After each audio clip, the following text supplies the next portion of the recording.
Good evening. I'm now going to call the meeting of the Los Angeles County Committee on School District Organization to order at 6:00 p.m. This is a special meeting and a public hearing to hear from, this Bellflower Unified School District, because we have a couple of these coming up, going to trustee areas. May I please have Sue? Would you kindly lead us in the Pledge of Allegiance? Sure. Everyone please rise.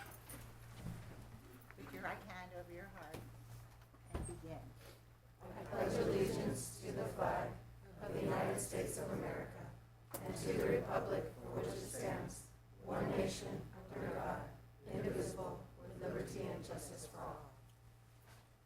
Thank you. Mr. Haas, may we please have roll call? Okay. Bostrom? Present. Castaneda? Davis? Present. Deutsch? Present. LaPlante? Present. Metcher? Moore? Nunez? Quintanilla? Snell? Solomon? Present. Thank you. Thank you. We have quorum, so we will continue with our business. I will now ask the tech support to please check for public attendees to see if any of them want to raise their hands after queried as to whether anyone would like to speak on a non-agendized item.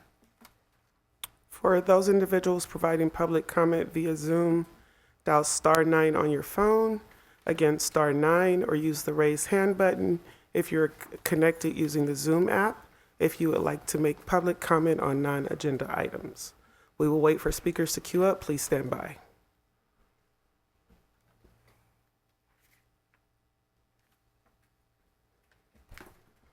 Thank you. We have no public speakers at this time. Thank you so much. We will now temporarily adjourn this meeting, the special meeting, in order to conduct a public hearing, after which we will reconvene the special meeting. I entertain a motion. So move. Second. It's been moved by Mr. Bostrom and seconded by Mr. Davis. Nunez? Nunez, okay. Okay. Roll call. Bostrom? Yes. Davis? Yes. Deutsch? Yes. LaPlante? Yes. Nunez? Yes.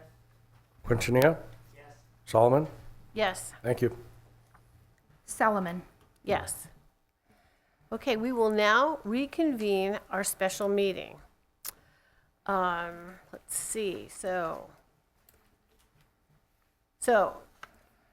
we will now have a presentation by the staff for the feasibility study related to the petition to transition to trustee areas and trustee area voting for the Bellflower Unified School District. The county committee may review the information from the district's presentation, and they may vote on the matter. Dr. Deegan? Yes, thank you.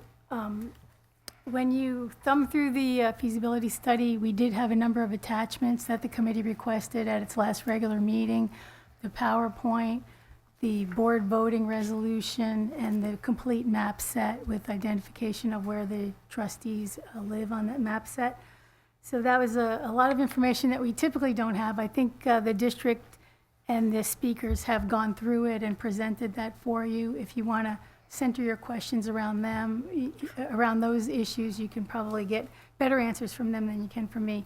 Just in terms of how this may compare or divert from petitions we've had in the past, this committee has heard as many as 50 of these petitions over the years. And the only thing that sticks out as different to me, two things. One is, because of the speed with which they moved, there's concern. Is the community going to have time to weigh in? So we were adamant in our dialogue with the district as they set the hearings, as they set the public meetings, as they developed the maps, that they do everything that they can do to engage the public. I've never seen this many maps come forward. I think the committee will agree with me.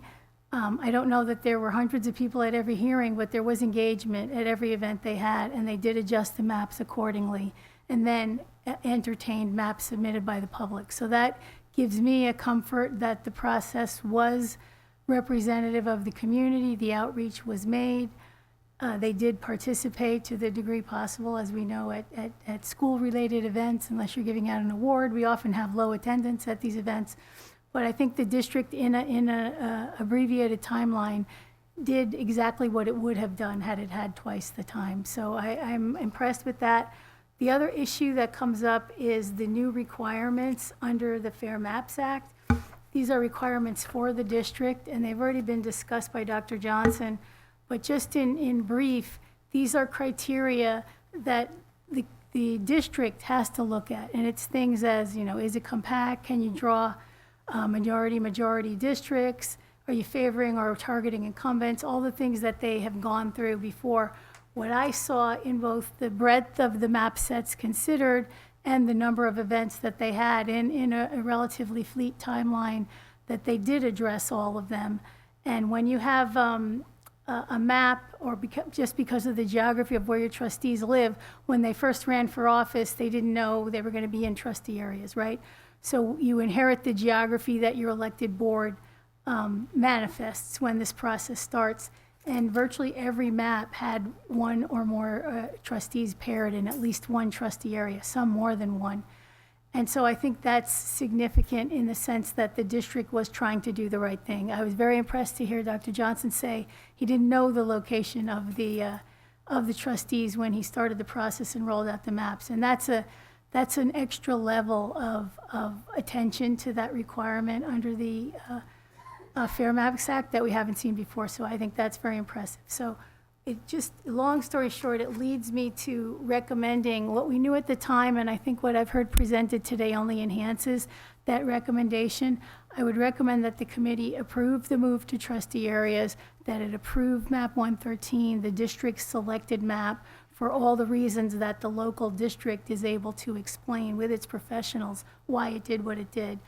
And then thirdly, approve the waiver so that they can get these things implemented in time for the November election. And if anyone has any questions for me, you can ask. But Any questions for either district representatives or our staff from the county committee? It says that right here. no, absolutely. You can Yes. question the district. Anyone? No. John? Yes,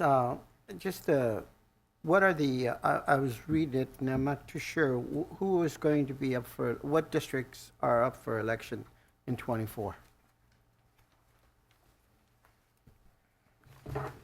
So in 2024, it'll be areas 3 and 4. So 3 is the new vacant seat, and 4 is the other central seat. And then 2026, 1, 2, and 5. Trustee Garza is in a 4.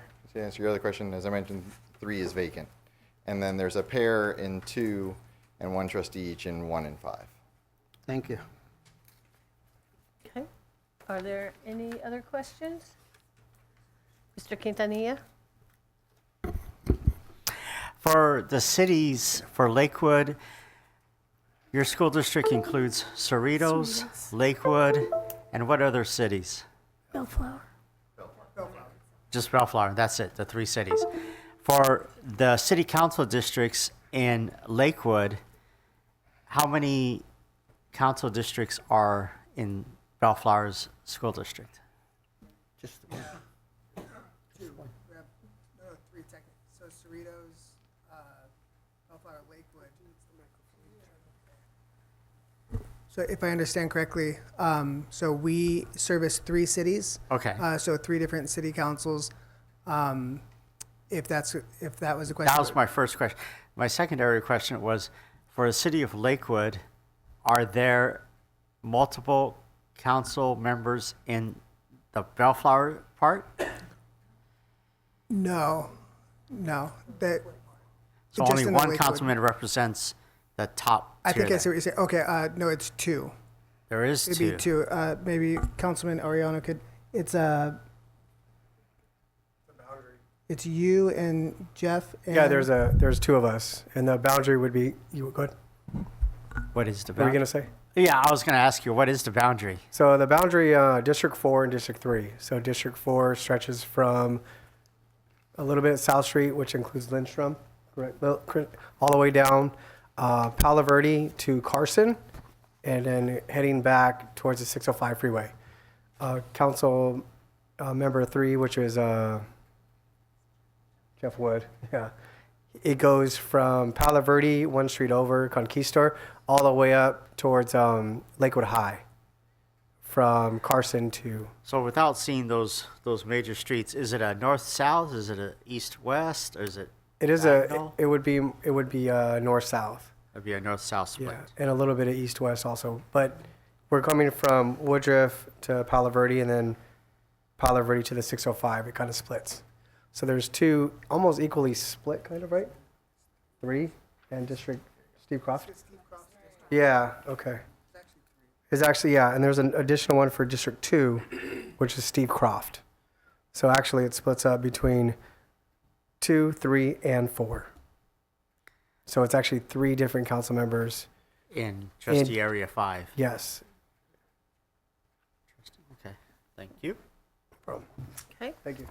That helps. Mr. Davis. If we have no more questions, I move to approve map 113. Actually, we first must Can't do that approve first. trustee area, move To to move to trustee trustee areas and areas. trustee Okay. area voting.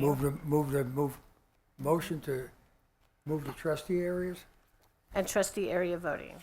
and trustee area voting. That's it? Second? Is there a second? Second. Okay, been moved by Mr. Davis and seconded by Mr. Bostrom to approve the petition to move to trustee areas and trustee area voting. Any further discussion? Roll call vote? Bostrom, Aye. Davis, Yes. Deutsch, Yes. LaPlante, Yes. Nunez, Yes. Quintanilla, Yes, Solomon. Yes. Move the map. Now I entertain a motion to approve the petitioner's map 113. Move it. Second. It's been moved by Mr. Davis and seconded by Mr. Bostrom to approve the petitioner's map of 113. Any further discussion? All in favor say aye. Aye. School board meeting time. Roll Roll call vote. call. Bostrom, Aye. Yeah. Davis, Yes. Deutsch, Yes. LaPlante, Nunez, Yes. Quintanilla, yes, Solomon. Yes. As stated earlier, approval of this petition and map by the county committee constitutes an election order. In lieu of an election, the district may seek a waiver from the State Board of Education. However, if the district offers a statement that their presentation, data outreach, and map are in furtherance of the CVRA, the county committee will consider waiving the election under Ed Code 5020A2. Move it. Second. Well, I have to ask if the district will offer a statement. Not yet. I will make that statement that this is in furtherance of the CVRA. Great. Thank you. All right, now I entertain a motion to seek a waiver of the election. So move. Second. Okay. Who moved it? Mr. Nunez? Mr. Yes. Davis. Okay, moved by Mr. Davis and seconded by Mr. cool, yeah. Bostrom. Any further discussion? Roll call vote. Bostrom, With pleasure, yes. Davis, Yes, ma'am. Deutsch, Yes. LaPlante, Yes, ma'am. Nunez, Yes. Quintanilla, yes. Solomon. Yes. So, at this juncture, the petition and the map pass. Congratulations, Bellflower. I would like to say you did a great job in all of your work. And my school district also did this on a compressed timeline. And as long as that outreach to community is made and the work is comprehensive and complete, it all works. So don't let anybody saying, oh, it was rushed. You did the work as necessary and we're in compliance. Our staff will help you further along the process for whatever needs to happen next. And so the district shall hold an election. We did that. And thank you, staff, for contacting the district. And thank you, county committee, for helping assist the Bellflower Unified School District through this process. Madam Chair, Yes. my school board went through this before I got on this board. So I feel for how you feel out there. All right, Thank you. that's sad out there. All right. Thank you. I Move to adjourn, if you're ready. Yep. Is there a second? Okay, moved by Mr. Davis and seconded by Mr. Quintanilla to adjourn. Any further discussion about that? Non-debatable. Okay. Roll call. Bostrom? Davis? Yes. Deutsch? Yes. Platt? Yes. Nunez? Yes. Quintanilla? Yes. Solomon? Yes. Thank you. Thank you, everyone, and thank you for coming and supporting your school district. Thank you. Thank you for joining. This meeting is now concluded.